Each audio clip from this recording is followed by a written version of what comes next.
तो चलिए आज एक ऐसी कहानी को समझते हैं जो हमें न्याय और जवाबदेही के बारे में बहुत गहराई से सोचने पर मजबूर कर देगी। ये कहानी जुड़ी है असुर विचारधारा से, जो एक बहुत ही अलग और दिलचस्प दर्शन है। आइए देखते हैं कि ये हमें क्या सिखाती है। चलिए सीधे कहानी में चलते हैं और इसकी शुरुआत होती है एक ऐसे जुर्म से जो किसी भी परिवार के लिए एक बुरे सपने से कम नहीं है। सोच कर देखिए, एक परिवार का घर, उनकी सबसे महफूज जगह, और वहां एक अपराधी जबरदस्ती घुस आता है। और ये सिर्फ एक मामूली चोरी नहीं थी, ये उस परिवार के सम्मान पर, उनकी सुरक्षा की भावना पर सीधा हमला था। उनका घर, जिसे वो अपना सबसे सुरक्षित किला मानते थे, अब एक तरह से अपवित्र हो चुका था। और इस सब के बीच वो चोर चोरी कितनी करता है?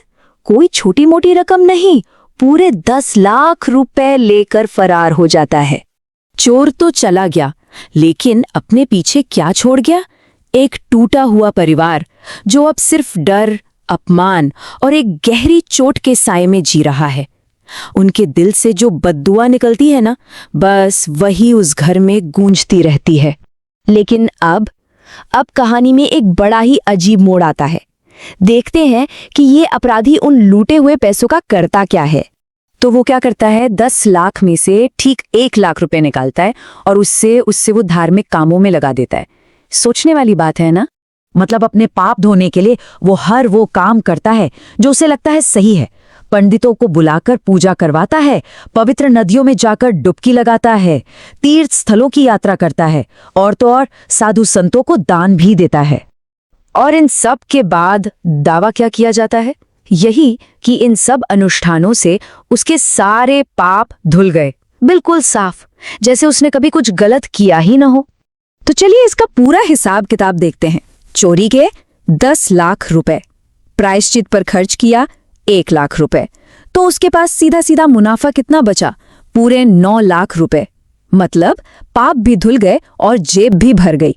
और यही वो पॉइंट है जहां ये कहानी हम सबको एक बहुत बुनियादी, एक बहुत जरूरी सवाल पूछने पर मजबूर कर देती है। सवाल सीधा सा है, क्या उस परिवार के साथ इंसाफ हुआ? इस कहानी का जवाब सच में दिल को ठेस पहुंचाने वाला है। उस अपराधी के तथाकथित प्रायश्चित ने उस पीड़ित परिवार के दर्द को, उनकी चीख को, उनके इंसाफ की पुकार को बिल्कुल बेमानी बना दिया। ये इंसाफ बिल्कुल नहीं है, बल्कि ये तो आस्था का, विश्वास का मजाक है। ये एक ऐसी व्यवस्था को दिखाता है जहां गलत काम करने को और बढ़ावा मिलता है, क्योंकि पता है कि पापों से छुटकारा पाना इतना आसान है। तो फिर इसका हल क्या है? अगर ये रास्ता गलत है तो सही क्या है? और यही वो जगह है जहां ये कहानी हमें एक अलग ही सोच से, एक अलग दर्शन से मिलवाती है, जिसे कहा गया है असुर विचारधारा।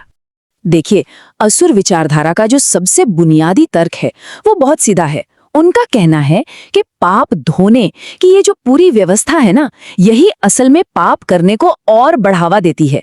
जब पता हो कि गंगा नहाने से सब धुल जाएगा, तो गलत काम करने से डर क्यों लगेगा? तो असुर विचारधारा है क्या? ये एक ऐसा दर्शन है जो कहता है कि न्याय को खरीदा या धोया नहीं जा सकता।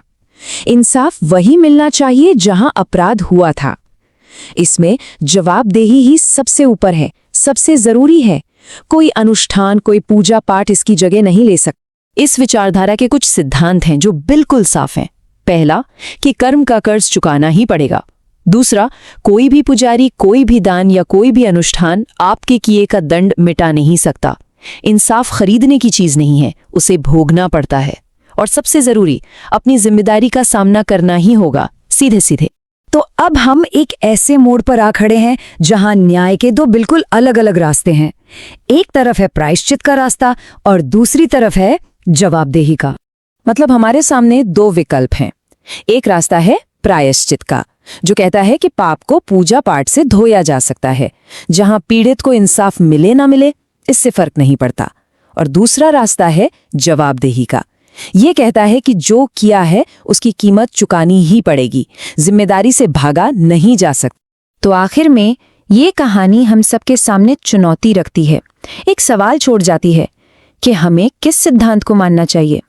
वो सिद्धांत जो अपराधी को आसानी से माफ कर देता है, या वो जो हर हाल में पूरे न्याय और जवाबदेही की मांग करता है। ये फैसला हम सबको खुद करना है।